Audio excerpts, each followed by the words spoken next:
well, Glasgow has wrapped up. It was really billed as one of the most important climate change meetings of world leaders to set targets going forward. Australia is signed up. They're part of the official communique, as are another 196 governments from right around the world. What does it mean for coal? Much has been made of this. Well, this was Boris Johnson, the British Prime Minister's take overnight. It is beyond question that Glasgow has sounded the death knell for coal power. It's an immense thing to get a commitment from 190 countries to phase down or phase out coal. I don't know whether the language is phase down or phase out. It doesn't seem to me, as a speaker of English, to make that much difference. The direction of travel is pretty much the same. Well, joining me live now is the Minister for Energy and Emission Reduction, Angus Taylor. Thanks so much for your time. Also, as a speaker of English, do you agree with Boris Johnson there that this is the death knell for coal? Look, Laura, coal will be here next week and it will be here next year, and it's still an important part of the energy mix. There's no doubt, though, that energy mix will continue to change in the coming years. Gas will play an important role for many years to come, and renewables are coming on in Australia at a record level, highest level of household solar in the world, 8 times the OECD average in terms of investment in renewables. So the mix will change. There's no question about that. Our focus is on getting those low emission technology costs down to a point where, whether you're a developing country or someone in Australia, you invest in those technologies because it is good for you. So it's not about eliminating things, it's about making low emissions technologies work, and then people will choose them. And that matters not just inside Australia, but it matters in customer countries across Asia who are very important to us, of course. Well, we're looking beyond the next couple of years when it comes to coal. Your own modelling says Australia's coal production will halve by 2050, and that's with the government doing nothing. Is that right? Well, no, the government is doing a great deal here, and let's be clear about this, but we're focusing on doing things which make sense. It's about supporting can-do businesses, can-do capitalism, as the government, as the Prime Minister has put it, not don't-do government. So we're investing heavily in low emissions technologies, $21 billion. We're expecting that to bring forward $100 billion or more of total investment in research and development, early stage deployment. That's how you do it, because then the private sector can get on and get the job done. This is not about telling people what to do. It's about giving them the choices, and they'll make those choices. But can I just and that's absolutely central to our approach, in contrast to Labor, who takes a very different approach to this. They're into don't-do government. Let's make it clear, Laura. That's been their approach at the last election. Albo's all over the shop now. He's got no policy, no plans, hasn't even got a 2030 target. But we are very clear on this. We're backing private sector investors and business people with supporting government facilitation and investment, and that's what will work. But have you told the Hunter Valley in Queensland, but your own document says that coal will halve by 2050? I don't think anyone who's working in our resources sector thinks that the resources sector, wherever you are, whether you're in copper or iron ore or coal, will be the same in 30 years as it is today. It's just these industries evolve. They've evolved greatly in the last 30 years. I've personally seen that in my career pre-politics. They're always changing, Laura. And with it, we need to change. We see an enormous opportunity in clean hydrogen, clean ammonia, the export of that from Australia. It'll be a premium product to places like Japan. That market's already starting to unfold. We're a big producer of hydrogen already today.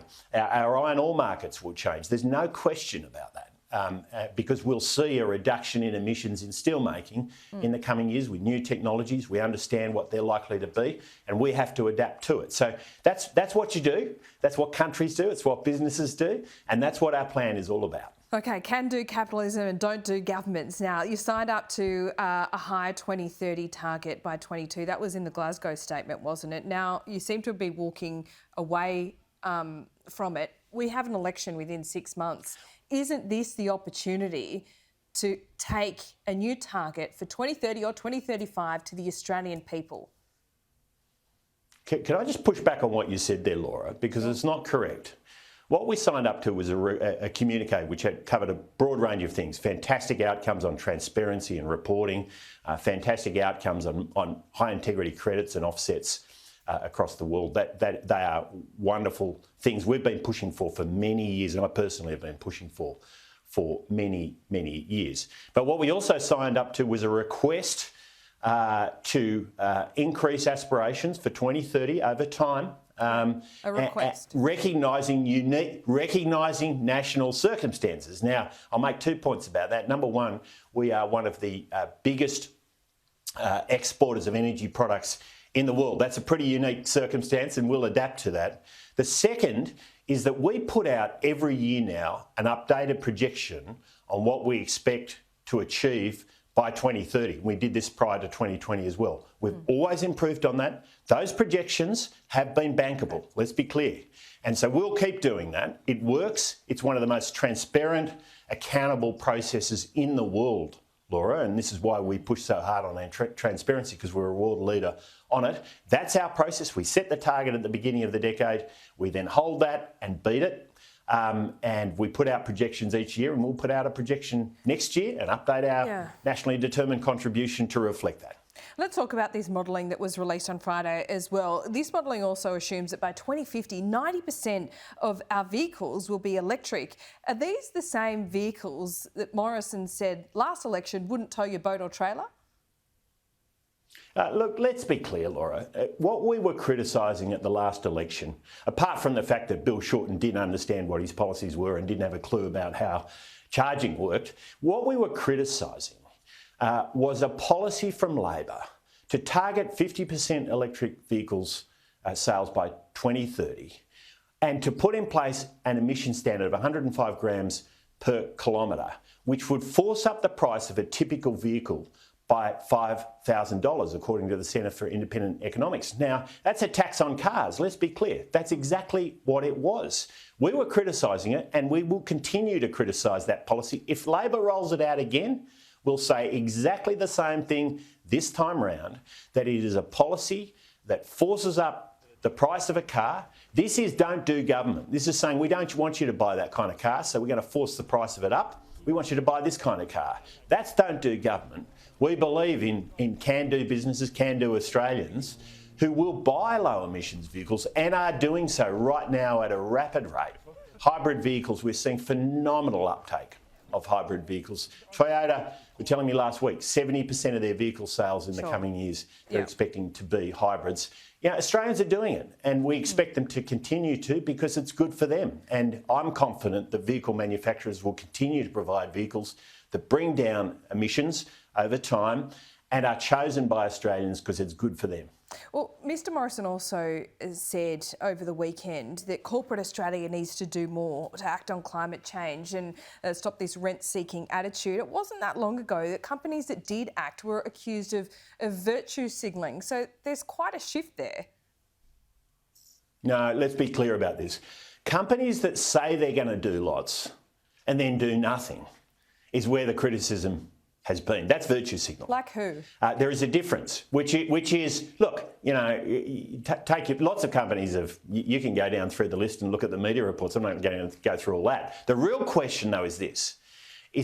Are those companies that have ambition getting on and doing the job in a sensible way, which is good for them, good for their shareholders, and good for their customers, good for Australia. And that's what we want to see. So now the good news is we are seeing this, Laura. The co-investment we're seeing alongside our investments through ARENA and through the CFC and direct from the government, you know, we're working on the hydrogen hubs now, you know, projects like the Latrobe Valley hydrogen energy supply chain, where we've put in $50 million. We're seeing a total of $500 million of investment in that project to send hydrogen up to Japan. Now, that's the kind of project we want to see the private sector investing in alongside government in many cases, in some cases not. But and that's the kind of can-do capitalism you talked about that is for real It's actually solving real problems. It's providing customers what they want. That's what we want to see. Well, we've got the new slogan for the next election campaign. That's pretty clear. Now, just on the modelling, why did you release it at 3 p.m. on Friday? Everyone knows that if you don't want something in the headlines, that's the time to drop it out. Oh, come on, Laura. We announced this in a press conference, the Prime Minister and I, in front of all Australians, and you got to see that. I assume you're probably watching that. I'm not sure. But look, let's contrast with the alternative. Albo has no 2050 plan, no 2030 target, no 2030 says he'll have one plan, by the end of and the he's year. now saying he's going to drop out. He's going to drop out his plans on Christmas Eve. I mean, come on. Did he Look, say Christmas really, Eve? I think he said by the end of the year. Well, you know, the contrast here is Australia has a 2050 target and a 2050 plan. Okay. There's very few countries in the world who are even close to that, Laura. Now, people can criticise it and say they want to see a lot more don't do government, shut things. It's not a good enough plan because we're not shutting things. That's not our way. We're talking, the whole plan is focused on getting the cost of low emissions technologies down. We've laid it out. You can get it on the internet. It's all there. It's all transparent. If you want to criticise it, knock yourself out. But I tell you what, this is a plan that will bring down emissions in Australia and will support bringing down emissions around the world, because it's about customers choosing low emissions technologies because it works for them. That's how we're going to do this. That's how the world's going to do it. And we've laid out the clearest plan, clearest articulation of how to do that of any country in the world. Okay, we are right out of time. Angus Taylor, thanks so much. We'll be speaking to you a lot. We've got the election campaign starting early, it would seem. Thanks. Speak soon.